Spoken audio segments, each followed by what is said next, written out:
கமலஹாசன் அவர்கள் வந்து என்ன சொல்லியிருக்காருன்னா, தமிழ்ல இருந்தா கன்னடா வந்துட்டு சொல்லியிருக்காரு.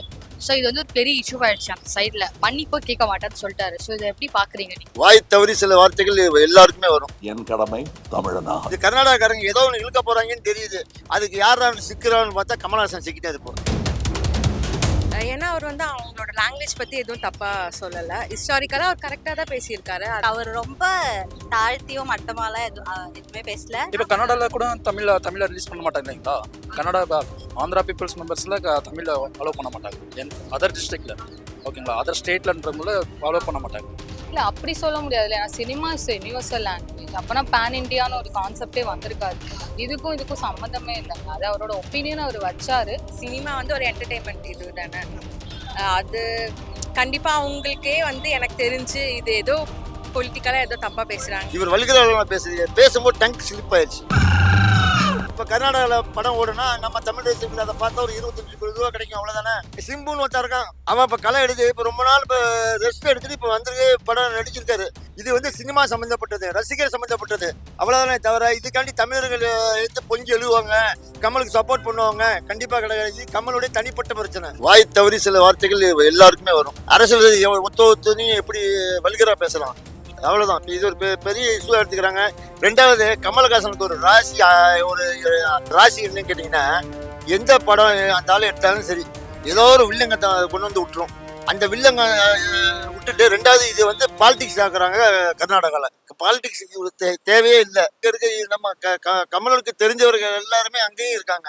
அவங்கெல்லாம் வந்து இது தவறுன்னு யாருமே சொல்லவே இல்லை. இது கர்நாடகாக்காரங்க ஏதோ பிரச்சனையை ஏதோ ஒன்று இழுக்க போறாங்கன்னு தெரியுது. அதுக்கு யாராவது சிக்கிறான்னு பார்த்தா கமலஹாசன் சிக்கிட்டே இருப்போம்.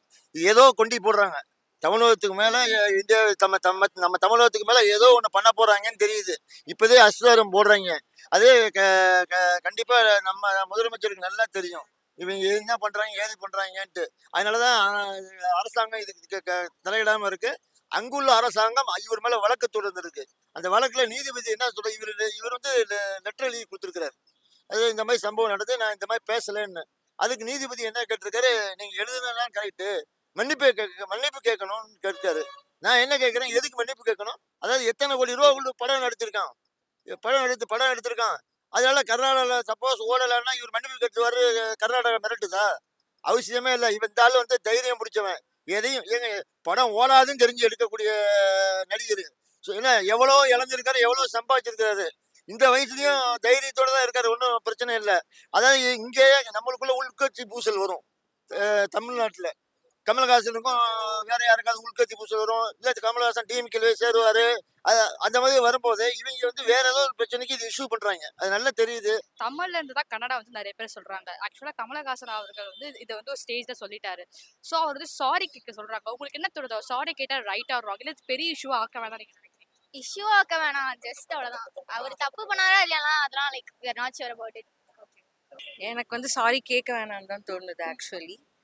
ஏன்னா அவர் வந்து அவங்களோட லாங்குவேஜ் பத்தி எதுவும் தப்பா சொல்லல. ஹிஸ்டாரிக்கலா அவர் கரெக்டா தான் பேசியிருக்காரு. அது சாரி கேட்கறது தப்பு தான் என்னை பொறுத்த வரைக்கும். அவர் கரெக்டா தான் பேசியிருக்காரு. எனக்கு சாரி கேட்கணும் அப்படின்னு எனக்கு தோணல. அதுவும் ஆக்சுவலா சேமே கிடையாதுல்ல. இது வேற அது வேற. சினிமா வந்து ஒரு என்டர்டெயின்மெண்ட் இது தானே.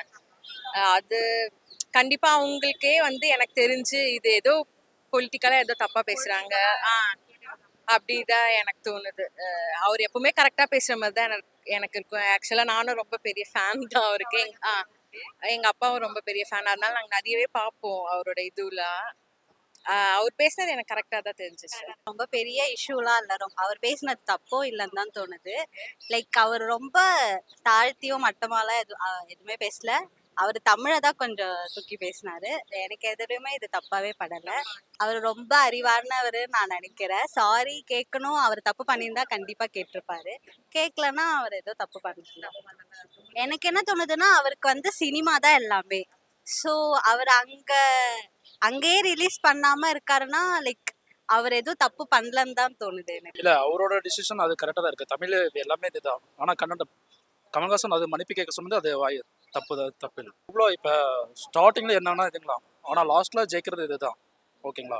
அவங்கவுங்க டிசிஷன் அவங்களோட இது. எல்லாத்துக்கும் எல்லார் பார்வையிலையும் ஒன்று தப்பா தெரியும், தப்பா தெரியாம இப்போ கன்னடாவில் கூட தமிழை ரிலீஸ் பண்ண மாட்டாங்க இல்லைங்களா. ஆந்திரா பீப்புள்ஸ் மெம்பர்ஸில் தமிழை அலோவ் பண்ண மாட்டாங்க அதர் டிஸ்ட்ரிக்டில். ஓகேங்களா. அதர் ஸ்டேட்லன்றவங்கள அலோவ் பண்ண மாட்டாங்க. அப்படி இருக்கும் பட்சத்தில் அது தமிழ் அவங்க இருக்கவங்க என்ன சொல்றாங்கன்னா வந்து அவர் வந்து கன்னடா வேணாம்னு சொல்றாரு, அவர் படம் மட்டும் எங்க ஊர்ல வந்து ரிலீஸ் பண்ணணுமா, அது தேவையில்ல நிறைய பேர் பேசுறாங்க. இல்ல அப்படி சொல்ல முடியாது. ஏன்னா சினிமா இஸ் யூனிவர்சல் லாங்குவேஜ். அப்பனா பேன் இண்டியான்னு ஒரு கான்செப்டே வந்திருக்காது. இதுக்கும் சம்மந்தமே இல்லைங்க. அது அவரோட ஒப்பீனியன் அவர் வச்சாரு. ரிலீஸ் பண்ணக்கூடாதுன்னு சொல்றதுல எதுவுமே இல்லை. Movies for every one. ஏன்னா இப்ப ஒரு சில பேருக்கு வந்து கருத்து வேறுபாடு அவர் சொன்னதுல இருக்குங்கிறதுக்காக மொத்த பேரையும் மூவி பார்க்க கூடாதுன்னு சொல்றது வந்து ஸ்டூபிட் தான் நான் சொல்லுவேன். இதை பத்தி கமல் கவலைப்படப்படுறது இல்லை. ஏன்னா மிஞ்சி போனா கமலுக்கு இப்போ வந்து ஒரு 25 கோடி ரூபா சம்பளம்னு வச்சுங்களேன். இப்போ கர்நாடகாவில் படம் ஓடுனா நம்ம தமிழ் தேசத்தில் அதை பார்த்தா ஒரு 25 கோடி ரூபா கிடைக்கும், அவ்வளோதானே.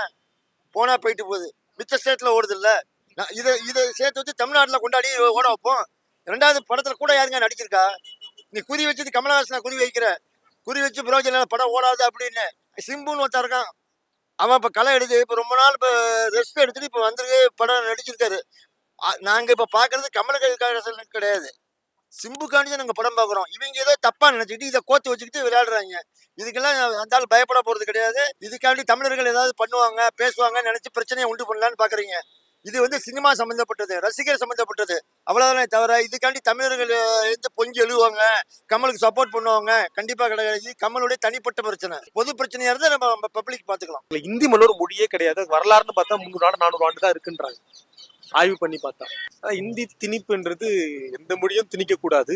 ஆனால் தமிழ்நாட்டில் தொடர்ச்சியாக இந்தியை மட்டும் திணிக்கிறாங்க. அதனால இந்தி திணிப்பை ஒரு தமிழராக நம்ம வந்து அதை எதிர்க்கணும், அவ்வளோதான். நம்ம அதை ஏற்றுக்கல, ஆதரிக்க மாட்டோம், கடுமையாக எதிர்ப்போம். அதற்கான வேலையை செய்வோம். தினமும் எப்படி நம்ம சாப்பிட்றோம், தூங்குறோம், வேலைக்கு வரோம், படிக்கிறோம், சினிமா பார்க்குறோமோ அது மாதிரி இந்தி எதிர்ப்புன்றது இப்போ அது ஒரு பழக்கமாக மாறிடுச்சு. அதுவும் நம்ம பண்ணிடுவோம். தினமும் 1 மணி நேரம் இந்தி எதிர்ப்புக்குன்னு ஒதுக்கி எதிர்க்க வேண்டியது. தமிழ்நாட்டில் இந்தி கட்டாயம் அப்படின்னு சொல்ல முடியாது. சொல்லக்கூடியவங்க யாராக இருந்தாலும் அதுக்கு அவங்க கொடுக்கக்கூடிய விலை வந்து ரொம்ப அதிகபட்சமாக இருக்கும். ஆனால் ஜெயிக்க போட்டு என்னமோ நம்ம தான். ஆனால் நம்ம வந்து நம்மளுடைய உடலில் நெருப்பை எரித்து இந்த தமிழுக்காக மாண்டவர்கள்லாம் தமிழ்நாட்டில் இருக்காங்க. உலகிலேயே ஒரு மொழிக்காக தீ குளிக்கிறவங்கலாம் வந்து யாரும் கிடையாது, தமிழ்நாட்டில் மட்டும் தான் நடந்திருக்கு. அப்படிப்பட்டவங்களுடைய வாரிசாக நான் இருக்கேன், நீங்க இருக்கீங்க, அவர் இருக்காரு. அப்படி கட்டாயன்ற வார்த்தை தவறு. உங்ககிட்ட சாப்பாடு கொடுத்தா நீங்க சாப்பிடுவீங்க, ஆனா அதே வாயில ஊட்டினாக்க என்ன கீழே தூக்கிடுவீங்க. ஆக கட்டாயன்ற வார்த்தை தவறு. கட்டாயத்தை என்ன செய்ய முடியும்னு சொன்னாக்கா மொழியை காப்பாற்ற, தாய்மொழியை காப்பாற்றலாம். அதை வந்து கட்டாயம் கூட தேவையில்லை. புரியுதுங்களா? எதையும் கட்டாயப்படுத்த வேண்டிய அவசியம் இல்லை. மக்கள் இந்திய வந்து விரும்பிய தமிழ்நாட்டில் நிறைய பேர் படிக்கிறாங்க.